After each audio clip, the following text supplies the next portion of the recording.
All right, Brian, over to you.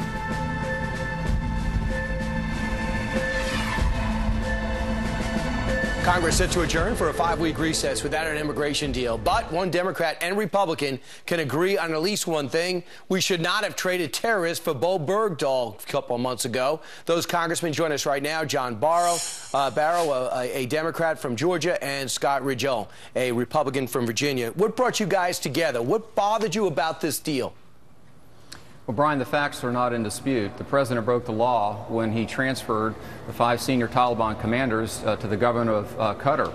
And to prevent that from becoming a precedent that either he or other future administrations could rely upon, we thought it was important to put this legal marker in the ground and to repudiate, condemn clearly what the president did.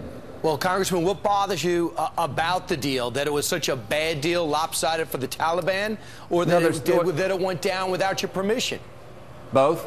Both. It's not good for national security. Mohammed Faisal is the Deputy Minister of Defense for the Taliban. I'm confident, Brian, and it troubles me that, to share this, that probably in a year or so, he'll be back on the battlefield when we will still, in all likelihood, have American forces in Afghanistan.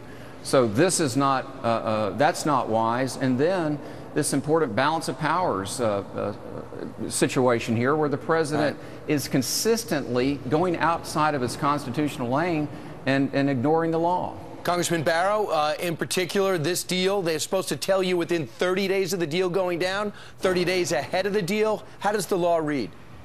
Well, both Scott and I were concerned and objected to the whole violation of our long-standing policy not to negotiate with terrorists in the first instance. We were concerned about that from the get-go.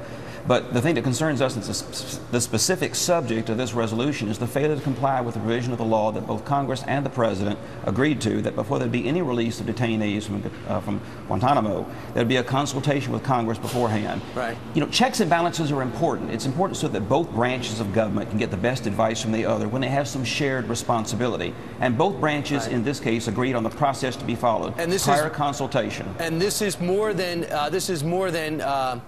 window dressing. There's a whole bunch of other terrorists at Gitmo that could be out tomorrow without us knowing about it. You know, the president and President Bush actually released about 500 detainees from Guantanamo and did so legally.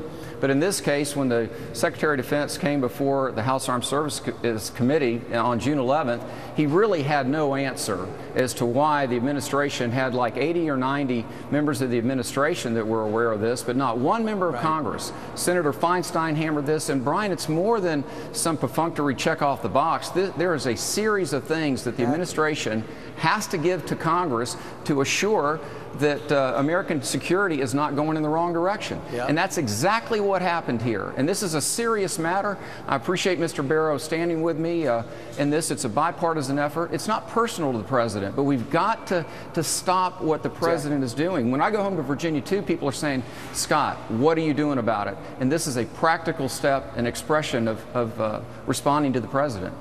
Guys, thanks so much for coming together, at least on this issue. And it hurts me to imagine if Secretary of Defense Gates was in power that this would have happened. Just my opinion. Congressman Barrow, Congressman Ridgell, thanks so much for your time. Thank you. Thank you.